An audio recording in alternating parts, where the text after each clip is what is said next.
Social media ने न जाने इस जमाने में कितने लोगों को स्टार बनाया है। कई लोगों में गायन की प्रतिभा होती है तो कईयों में एक्टिंग के गुण।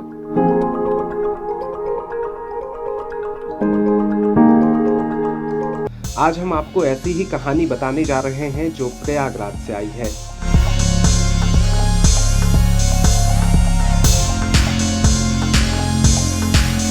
दरअसल प्रयागराज के रहने वाले चंद्र प्रकाश हूबहू लता मंगेशकर की तरह गाना गाते हैं।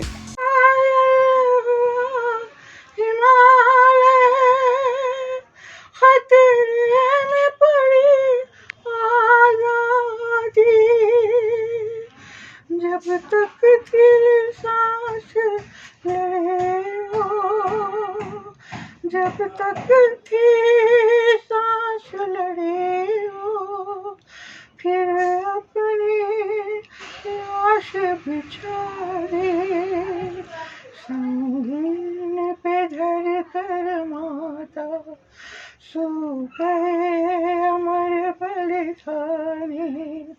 जो शहीद हुए हैं उनकी जरा याद करो कुर्बानी। तुम भूल न जाओ उनको, इसलिए कहो ये कहानी। जो शहीद हुए हैं उनकी जरा याद करो कुर्बानी। लता मंगेशकर, जिन्हें सुरों की मल्लिका कहा जाता है, उनके गानों को अपनी आवाज में गाकर चंद्र प्रकाश ने सुरों को अलग तरह की ताजगी दी है।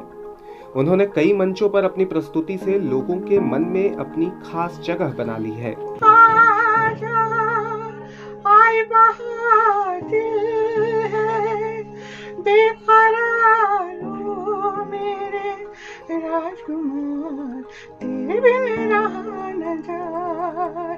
ओ आजा, आई बहार दिल है बेकरार हो मेरे राजकुमार, तेरे बिन रहा न जाए।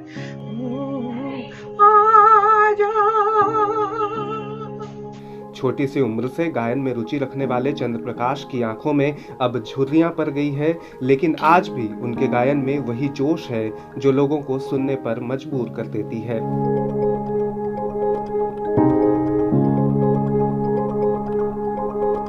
हम 3-4 वर्ष की उम्र से ही लता जी के गानों को रेडियो पर सुना करते थे। रेडियो जब बजता था तो उनके गाने जब हम सुनते थे तो मुझे बहुत अच्छा लगता था और मुझे ऐसा लगता था कि काश मैं भी ऐसे सुंदर गा सकूं। फिर धीरे धीरे क्या हुआ कि गाना मैंने शुरू कर दिया। लता की आवाज में गाने के पीछे का कारण पूछे जाने पर चंद्र प्रकाश बताते हैं कि उन्होंने बचपन से ही रेडियो के माध्यम से लता जी को खूब सुना है। उनकी इच्छा थी कि वो भी लता जी की तरह गीत गाएं।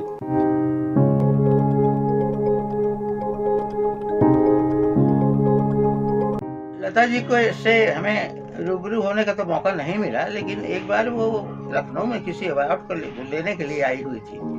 बहुत भीड़ थी। मैंने रिक्वेस्ट करके किसी तरह अपनी एंट्री कराई, अंदर गया मैं तो उन्होंने 2 गीत मंच पे जा करके 2 लाइन किसी गीत के, कोई मशहूर गीत नहीं था, उसको सुनाया उन्होंने। वो गीत मुझे सुनने को मिला और दूर से देखने को, उनके दर्शन करने के लिए मुझको अवसर मिला था।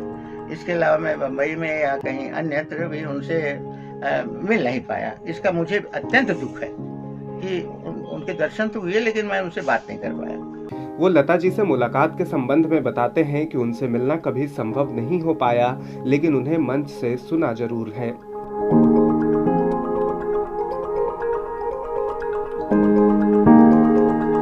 ये इच्छा हमारी रह गई है कि आदरणीय राष्ट्रपति साहब के सामने मैं एक बार उनको अपना गाना सुनाऊं और प्रधानमंत्री मोदी साहब के सामने भी मैंने सुनाने की बड़ी इच्छा है और यहाँ के यूपी के गवर्नर साहब के सामने और आदरणीय मुख्यमंत्री साहब के सामने मेरी सुनाने की बड़ी इच्छा है। वो आगे कहते हैं कि उनकी प्रबल इच्छा है कि वो राष्ट्रपति, प्रधानमंत्री सहित मुख्यमंत्री के समक्ष अपना गीत प्रस्तुत करें।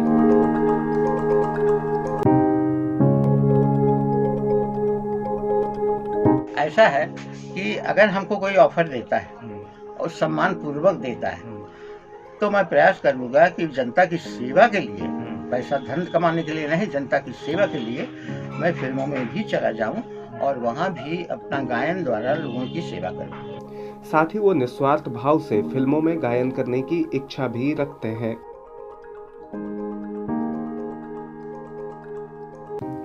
देश के विभिन्न हिस्सों में गायन की प्रतिभा दिखाने के बावजूद चंद्र प्रकाश आर्थिक तंगियों से जूझ रहे हैं।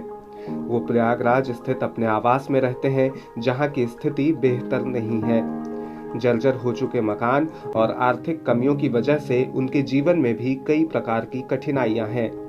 बावजूद इसके उनके कमरे में किताबों का जखीरा है, जिसे वो नित्य नए दिन पढ़ते रहते हैं। गीत संगीत के प्रति दीवानगी में इन्होंने अपनी आधे से अधिक उम्र खर्च की है। सरकार के प्रतिनिधियों ने, बहुत लोगों ने हमको सम्मानित किया है और उन्होंने ये आवाज भी उठाई है सरकार से, अपने उसमें लेख में उन्होंने दिया हुआ है कि इनका सम्मान सरकार द्वारा जो अभी तक नहीं हुआ है वो इनको मिलना चाहिए। ये हमारे पास सर्टिफिकेट्स पे हैं जो लोगों ने दिए हुए हैं, सांसदों ने, विधायकों ने या अन्य वीआईपीस ने दिए हैं। मेरे पास वो सर्टिफिकेट के बंडल हैं। सम्मान के विषय में पूछे जाने पर वो बताते हैं कि कई सांसदों और विधायकों ने उनकी सिफारिश की है। उनके पास सिफारिश से संबंधित कई दस्तावेज मौजूद हैं।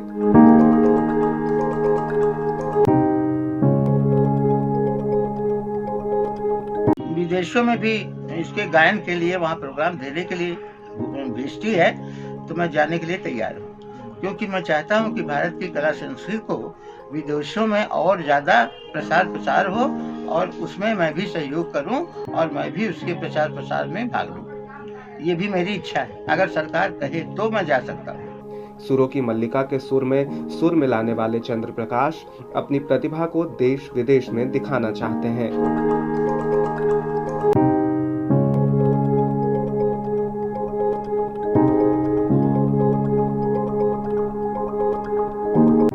उम्र के इस पड़ाव में भी वो जिस जोश से संगीत गायन करते हैं, यह उनके लगाव और उत्सुकता को दर्शाता है। प्रयागराज से भैया जी गजब के लिए सन्नी केशरी की रिपोर्ट।